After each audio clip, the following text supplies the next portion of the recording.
Hello and welcome to the Hot Dog and a Handshake Pro Wrestling Classic Review. Here we have Starrcade 1997, Sting vs. Hogan, with that really weird tagline of like when Hogan's nightmares are black and white.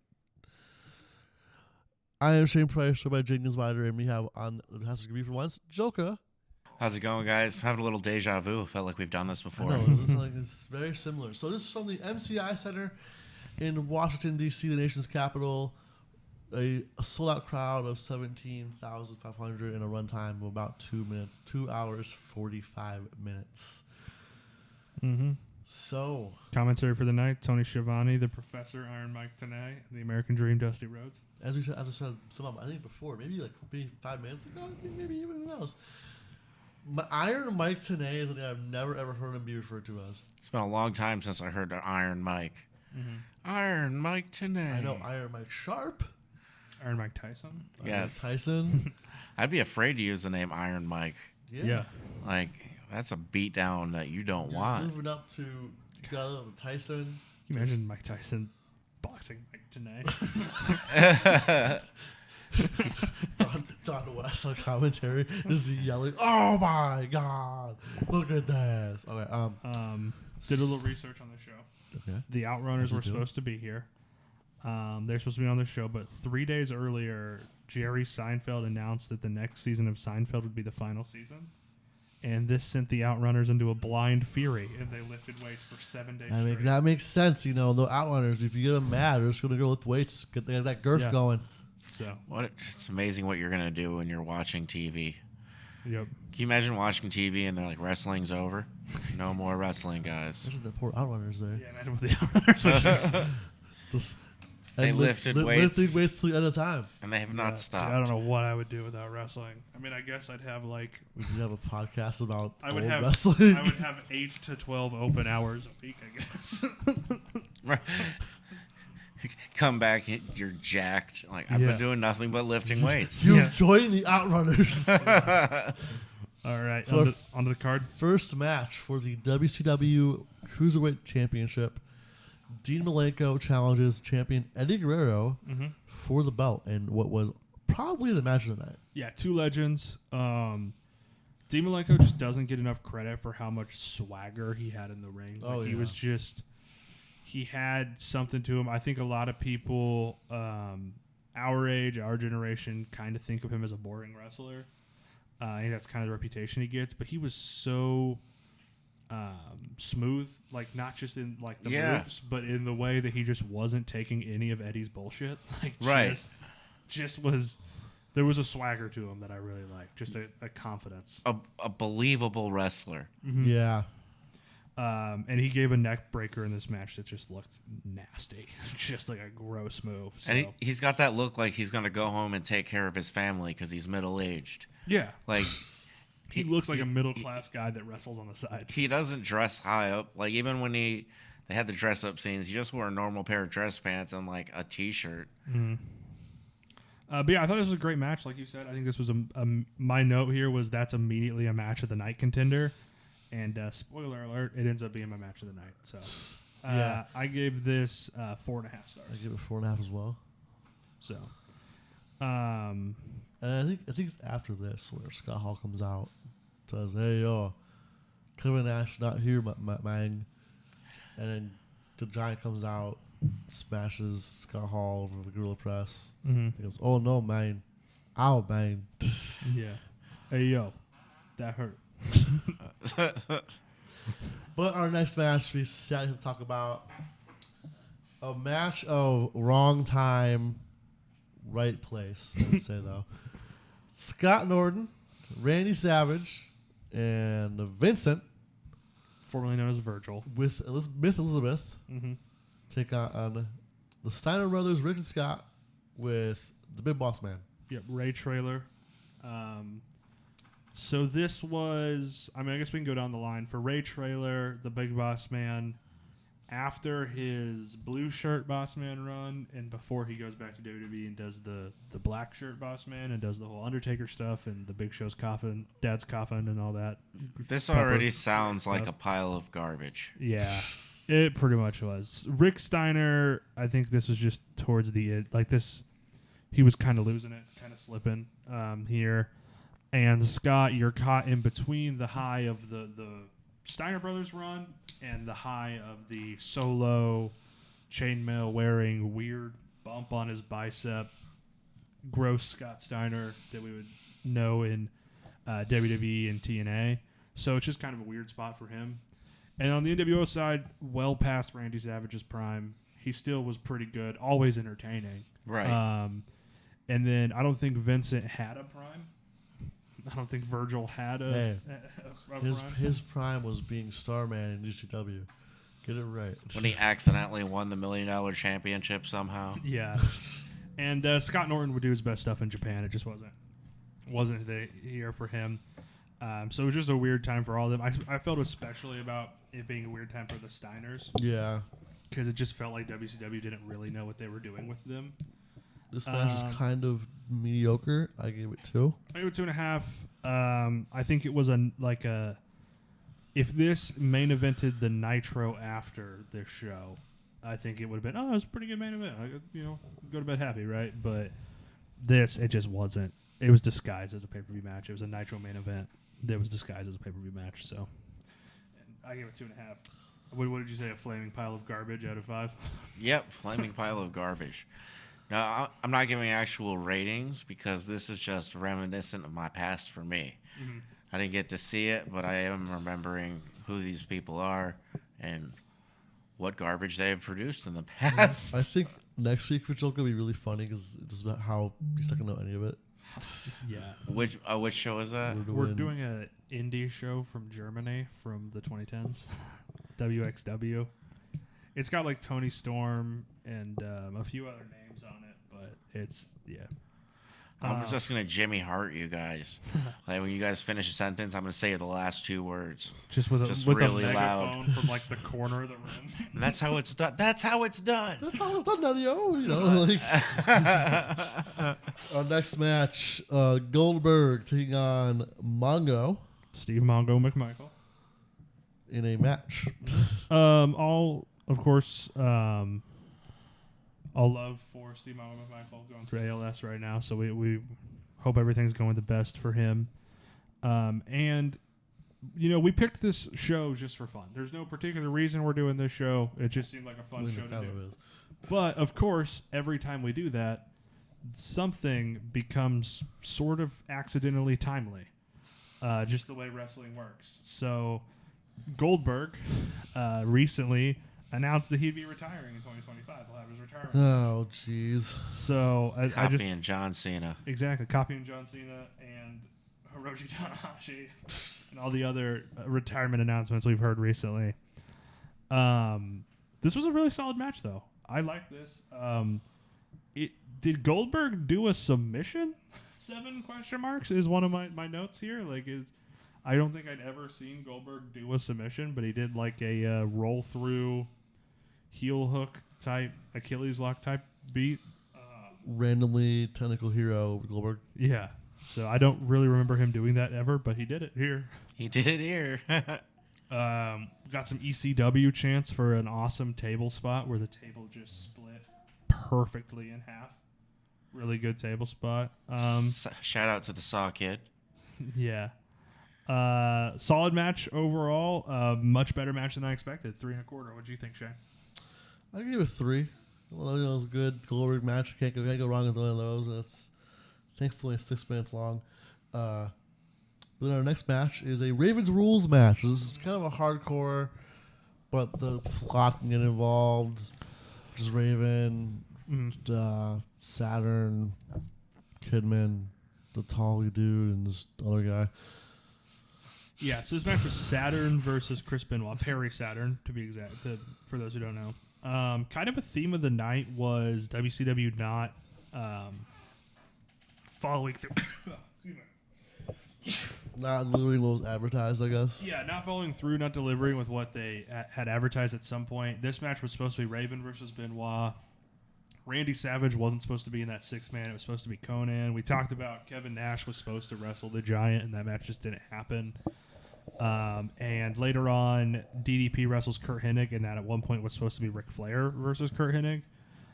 So a lot of just like changing on the fly, which is kind of representative of what WCW was at this time, and it was just kind of a booking mess, and that's what it would be for the next 4 years, and ultimately would be a major key part of its downfall. It was just this kind of stuff. So the little stuff, you know what I mean?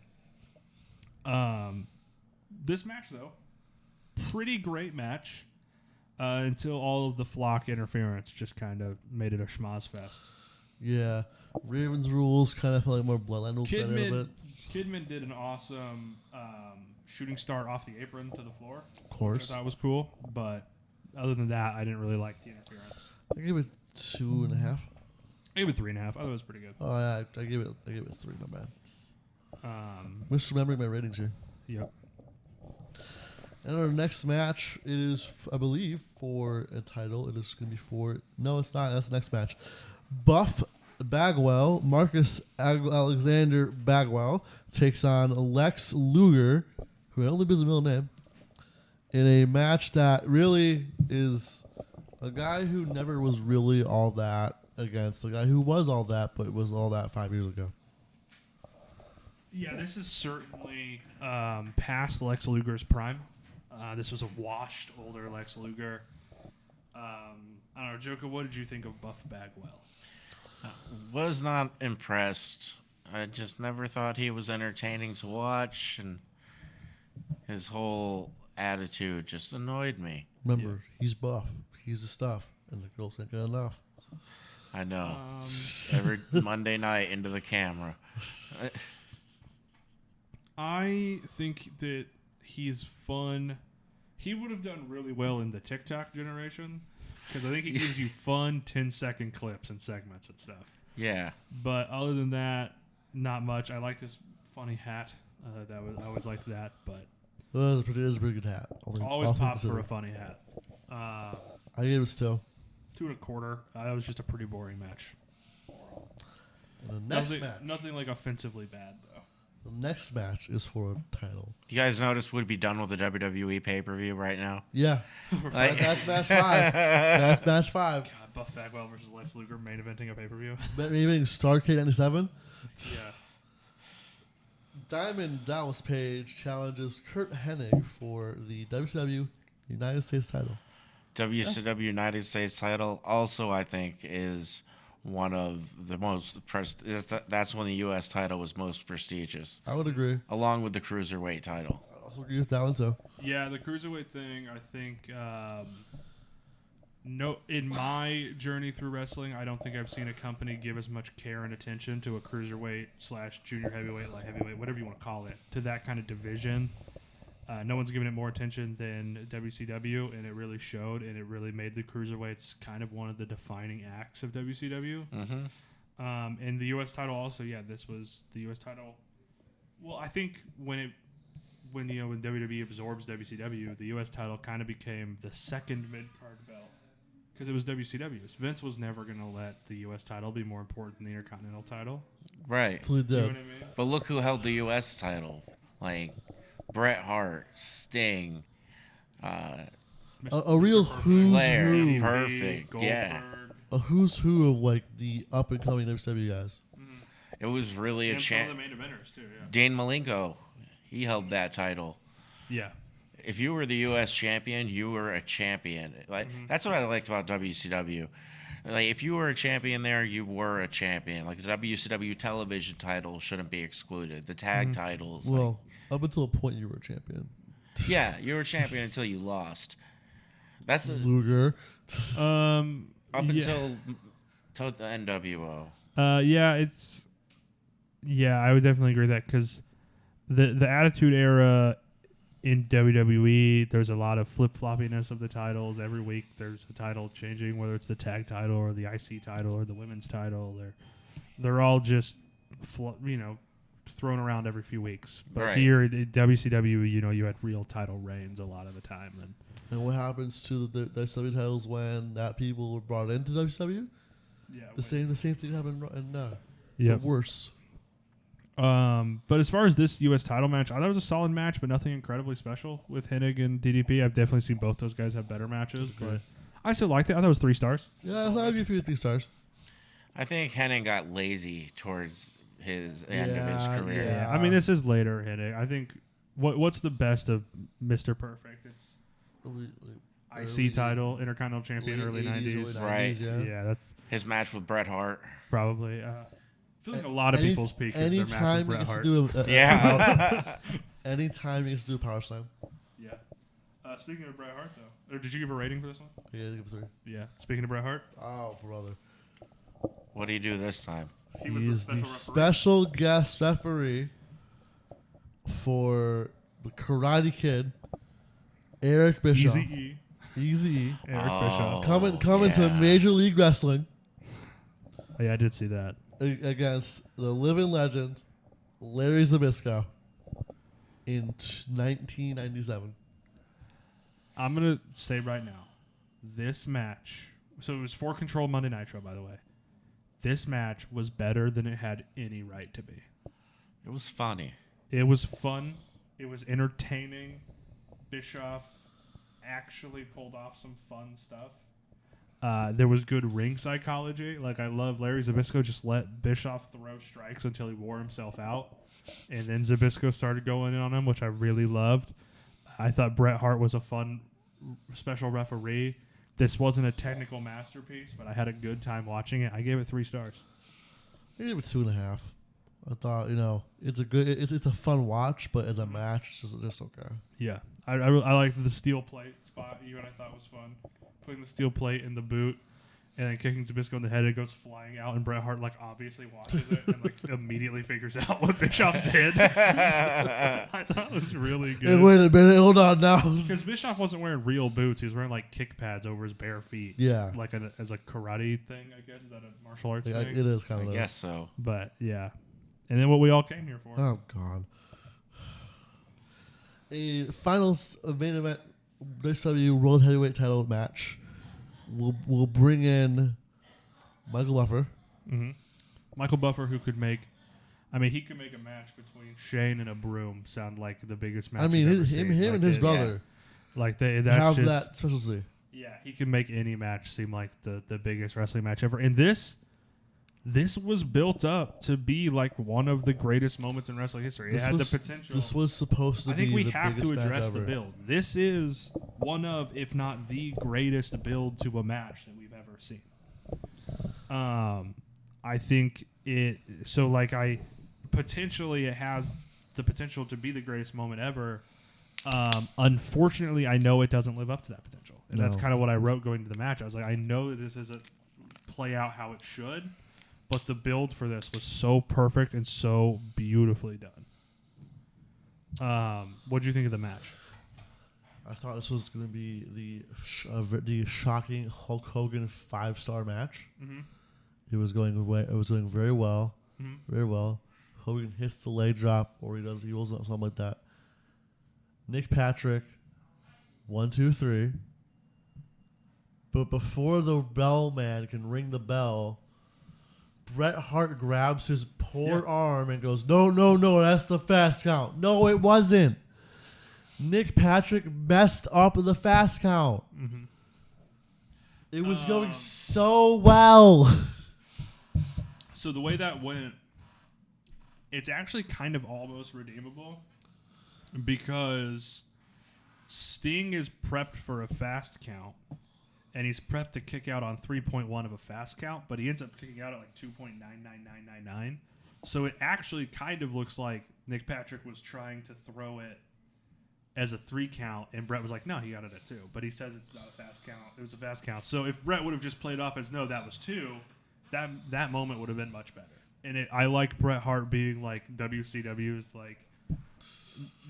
man of justice. You know what I mean? It's nah, this doesn't fly here.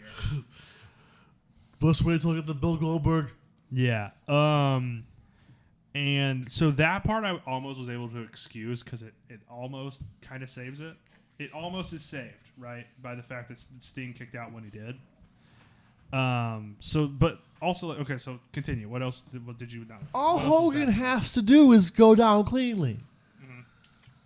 But that doesn't work for him, brother. Puts himself before the business. Mm-hmm. This is the exact point where WCW goes on a nosedive. Mm-hmm. That being said, 4 stars. Yes, 4 stars also. It was my note here is it was going so well. Literally the only thing I would change is for Hogan to actually tap out. Like the botch of the fast count didn't even bother me that much if Hogan would have tapped out clean.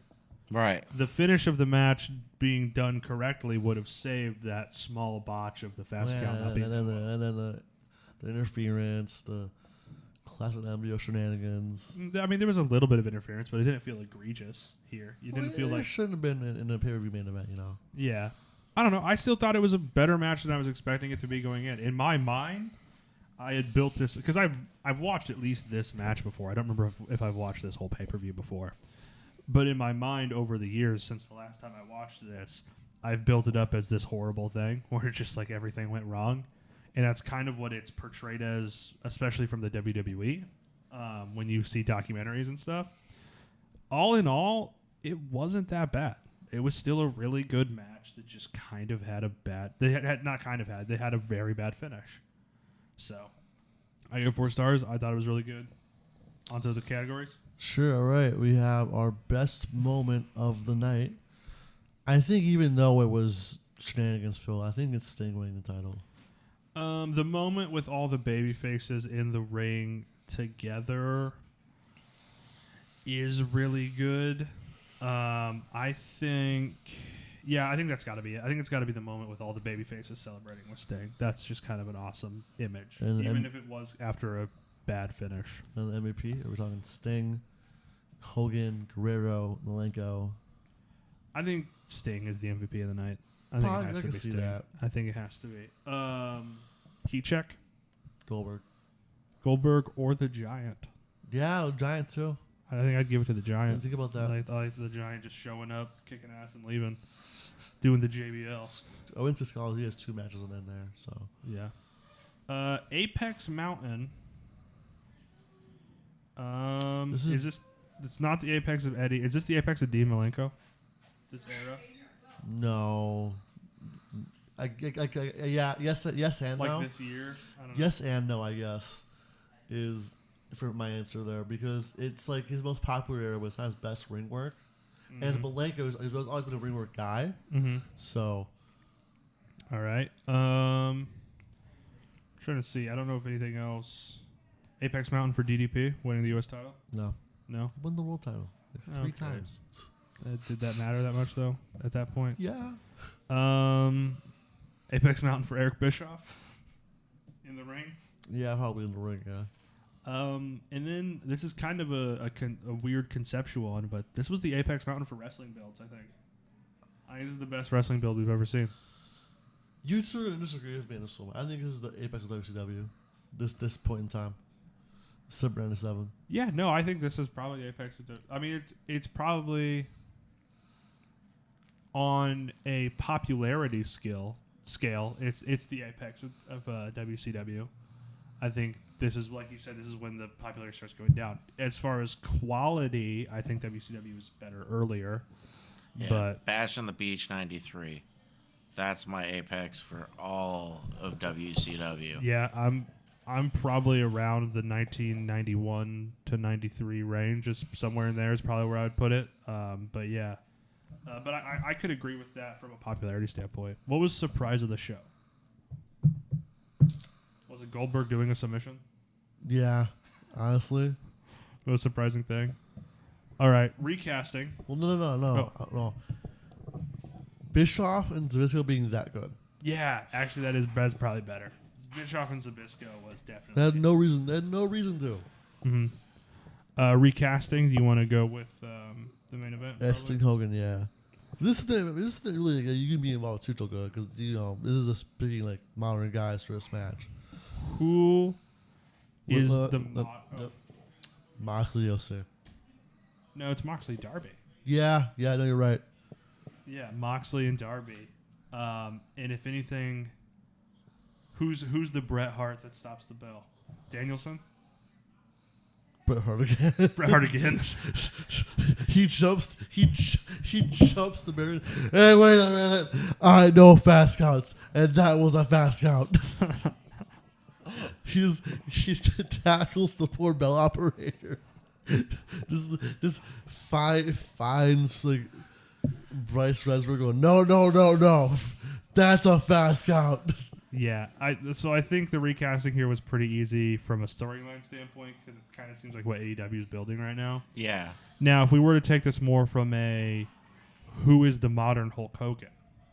Ooh, that's hard to say. Who right now is NWO Hogan? The Wayne, The Rock Johnson. Backstage, yes. Oh yeah, no, I think that's actually really fair. That's The Rock closest with attitude and. And would Cody be the modern Sting? Kind of. Popularity, babyface. Kind of sets him up like the Scorpion Death Drop at first. Yeah. Could you imagine if like when the Rock, say the Rock won WrestleMania 40 against Roman? Mm-hmm. Could you see Cody going like black hair? Mysterious watching, like really getting into that American Nightmare thing. No, you couldn't. No, because WWE would never do that with anybody, right? Especially not Cody Rhodes. If anybody was gonna do something like that, where they just are, I don't even know who it would be. It's gotta be Darby, man. It would just be Darby. Darby's just the new Sting. So this would be like The Rock and Darby Allin. It's just such a weird batch to put together. Best double feature. I think double featuring Eddie and Dean with Eddie and Ray from 2 months prior is probably the best one. Yeah. From Halloween Havoc 97. Sting. Because I think we deserve a better Sting match than what we got here. Because there's gotta be at least like one 5-star Sting match out there. I mean, definitely some. Are you going specifically Crow Sting? Because there's definitely some Surfer Sting stuff that's really good. I guess mostly Crow Sting, but you know what? About the last match with Sting, just Darby Sting versus the Bucks. Yeah, I like that. Pair that with this Hogan Sting match. That's a good one. Does anything from this go in the Wrestling Criterion collection? The build from Sting Hogan. The build of Sting Hogan. I like that. It's the most abstract thing we've put in the Criterion collection so far. It'd be like a box set of 96 to 97 WCW, like mid 96. Okay, so to remind everyone what is currently on the Criterion Collection list, we have Mankind versus The Undertaker, King of the Ring 98, which was more of a 5-star moment than a 5-star match, but it gets there. Kenny Omega versus Kazuchika Okada from Dominion 2018. Adam Cole versus Johnny Gargano from TakeOver New York. Mitsuharu Misawa versus Kenta Kobashi from Navigate for Evolution 2003. Sort of in there. That episode got lost, but we still keep it in there because it deserves it. All In 2018. Bret Hart versus Shawn Michaels from WrestleMania 12. And now the build to Sting versus Hulk Hogan at Starrcade 1997 is the 7th entry in our Criterion collection. I like that. This is your first one that's not a match. Yeah, I mean, I guess we put All In. Well, we put All In as a whole show. Oh, okay. And then the Mankind Taker is technically it's more the spot of the throwing off the cell. Oh, but we put the whole match in there, I guess. I don't know. It's kind of debatable, I guess, within ourselves even what we did there. Classic Hot Dog and Handshake. Can pick anything but Eddie Malenko. Yeah, it's Eddie Malenko. Well, yeah, that would absolutely be. What would you rate this show out of 10? This had the markings like a 7. I also gave it a 7. I think if you go through my ratings, I think match quality wise, I probably didn't give it a 7, but I just really had a good time watching it. I don't know if it was just the time I watched it. Woke up on a Saturday morning, watched some WCW wrestling, just had a good time, but I don't know if I was just in the right headspace, but I really had a fun time watching this show. Yeah, we used to have, it would be Saturday morning wrestling. I would wake up, WWE Superstars would be on, then they'd show WCW Saturday Night over again, and then by the time that was over, it was time for WWE Live Wire or WWF Live Wire. Yep. And that was like the ESPN clips. They would show like the best parts of the week. Mm-hmm. So yeah, you gave it a 7. Overall thoughts on Starrcade 97? Yeah, it was pretty good. It was pretty good, but it could have been a lot better. Mm-hmm. I think it's the best WCW that we've seen so far. Probably. Let me just rifle through the WCW. I don't remember what we gave. It's the best one we've done for sure since we returned. I guess we gave Halloween Havoc 90 like a 6.5. Let's see, did we do other WCW shows?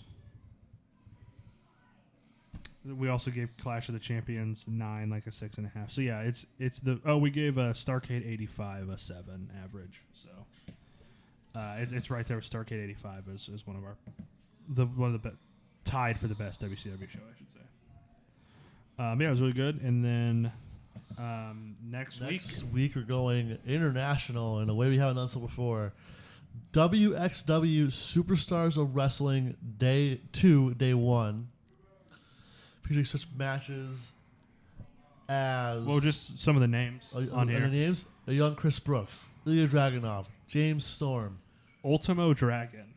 Juventud Guerrero. Marcel Barthel. Which one's Marcel Barthel? Axel Dieter Jr. Axel Dieter Jr. Okay, yeah, Marcel Barthel. Ray. Ludwig Kaiser is his name now, yeah. Kaylee Ray, who I believe is Alba Fire now. Mm-hmm. Tony Storm, X-Pac. James Storm twice, I guess. Yeah. Mason Ryan, Tyler Bate, Walter Takayama. Yeah, Matt Sydal is on this card too. What Matt Sydal heck? main events this show. This is a crazy show. So we're going to check that out. If you want to listen to more of these, we have WWE, TNA, Ring of Honor, AAA, NXT, New Japan. We've gone all over the place with these classic reviews. We've done as many companies as we can. Like we said, we did All In. So next month we're going crazy. Yeah, we're doing like CZW. I think we're doing our first ECW show. She came back. Yeah, that's going to be the last episode of the year. So I'm gonna be honest. This is the future. Did not pick CCW event. You will be able to tell. Anyways, that's it for us for Starrcade 97. Stay tuned for more classic reviews. We got 23 and 2,000 out last week. And it's next week. So about that, enjoy wrestling.